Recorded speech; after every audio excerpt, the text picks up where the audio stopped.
going to walk you through my process of doing deals. I just got started in this year and it's been really exciting. I've been hitting up garage sales, thrift shops, estate sales, liquidation stores, anywhere where I could find a deal.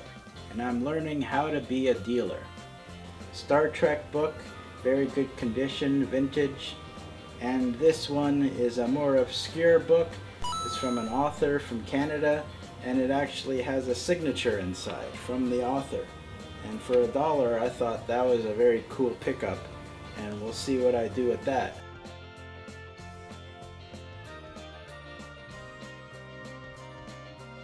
For me, it's all about having things that are cool and getting to deal with people. It's fun to deal with different people, learn the business, make connections with people, and just figure out how the trades work.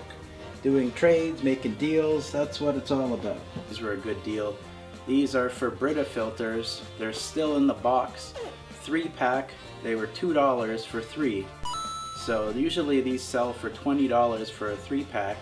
So that's a good deal. Even if I don't sell them, I can use them myself.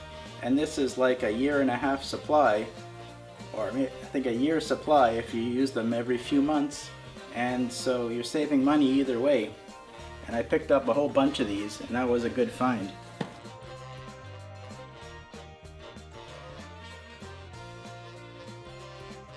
This is a pickup that I was happy to find at a thrift shop.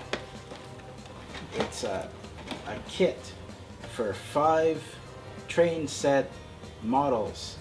It's new in packaged, and it's got the 5 buildings that you put together. Very collectible. This one is valued around $80. I got it at a thrift store for about $5. So that was a good pickup. A lot of interest in this one, so it might sell. I also am into trains, so I might end up keeping it and building it if it doesn't sell, because I like building the trains and the miniatures.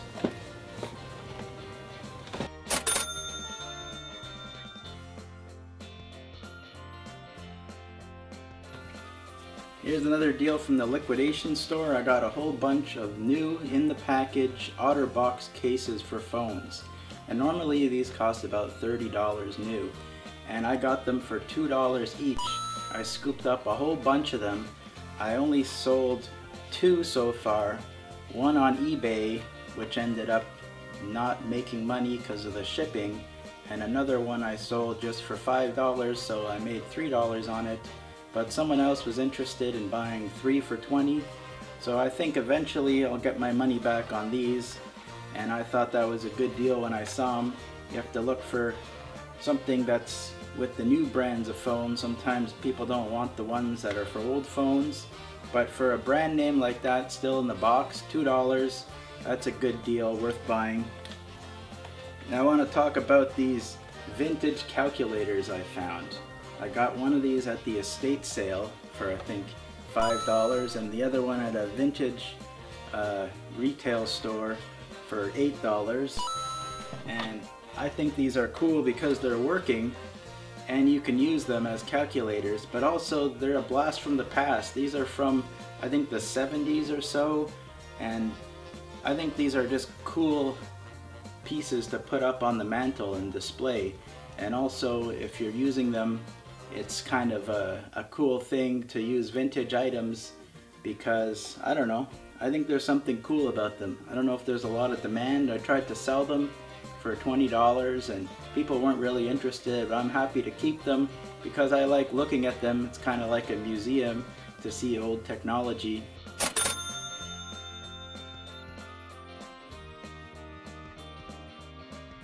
I was at another garage sale and I picked up this nice find. It's a 4K Roku TV device with remote. And these things are good because you could put them onto your TV and turn it into a Roku box and start watching stuff for free. I got it for $1 at the garage sale, and I put it up for sale on Marketplace for $20. I already got a few people interested. Looks like it's going to sell in about a day. That's a great pickup.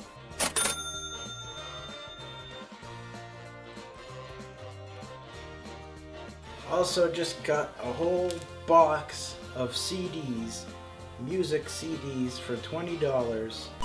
And this I'm going to go through and see if there's any good ones and try to sell them one at a time. But for $20, there's 100 of them. That's 20 cents each. So that could be a lot of money here. And either way, it's a good collection to have because music's always good.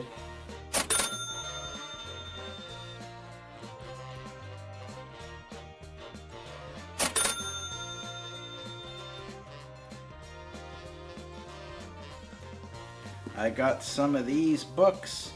These are both New York Times best-selling books, so I figure for $1 it's worth picking up a bestseller, especially hardcover.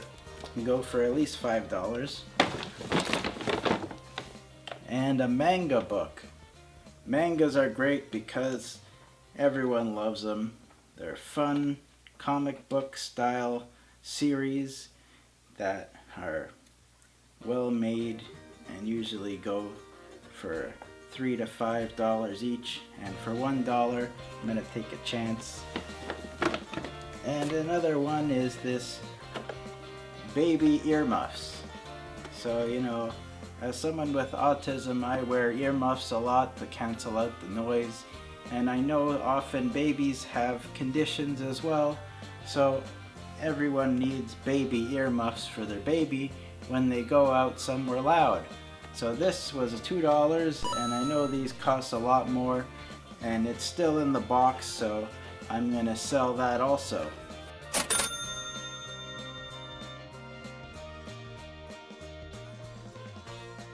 Some of those pictures I got, the old vintage pictures, are pretty cool.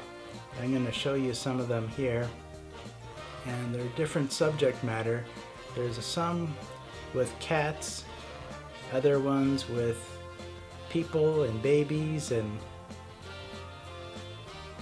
some of them are blurry, so they're not so nice, but the ones that came out are pretty unique, and I really like old photography just because of the fact that they don't all come out, so when there's a good one, it's pretty special.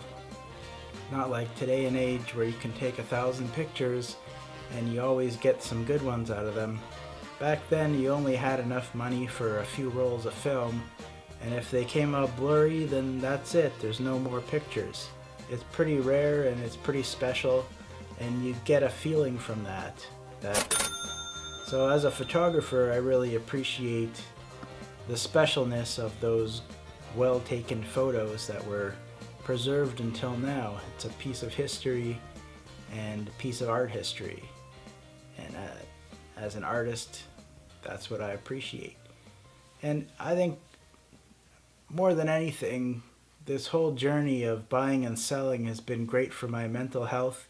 I struggle with autism and ADHD, OCD, number of things that keep my mind from functioning properly, where I can get paranoid and overthink and worry. And when I'm busy looking at things and selling and buying, it keeps me busy and makes me happy. And I found that's been a real blessing for me as part of what helps me mentally, is having something to sink my teeth into and occupy my time, so I'm not just sitting on the couch and watching dramas and things that can be triggering for me. I like to watch other shows like American Pickers, one of my favorites, where they just look for collectibles at people's houses and then also do buying and selling, which is really what inspired me to make this show. And I'm doing it on a smaller scale, which is another unique perspective, and I hope people appreciate that too, because there's all kinds of shows that have different scope. Sometimes they're selling big, expensive things for like tens of thousands of dollars, and I can't get my head around that as someone who doesn't have that much money. I'm looking at buying things for like $1 to $10 and trying to turn that around and sell it. Even a lot of the stuff I find for free and sell is a great place to start. Maybe you don't have any money and you want to start feeling like you have some control over how much money you make. Well, finding something, just picking it up off the side of the road if someone's throwing it out, or if you see something in the garbage, be careful, of course. Don't get hurt doing this. That's an advice. But if you find something that you think maybe it could be worth something, maybe you saw a video about it being worth something, try picking it up and put it online for yourself. Facebook Marketplace is free. You can put it out just to see. It doesn't matter if you don't sell it. I spent a few years trying to sell things and nothing would sell. So it just takes a long time, and I kept going and going and going, and eventually I figured out what things people want. And now I know more to look for things, but I'm always experimenting, trying my hand at different types of things. I tried to find art pieces that sell. I tried a few of those. I tried finding toys, all kinds of different things. So that's all I wanted to share about that. And more power to you. Keep on doing your thing, and we'll see you next time.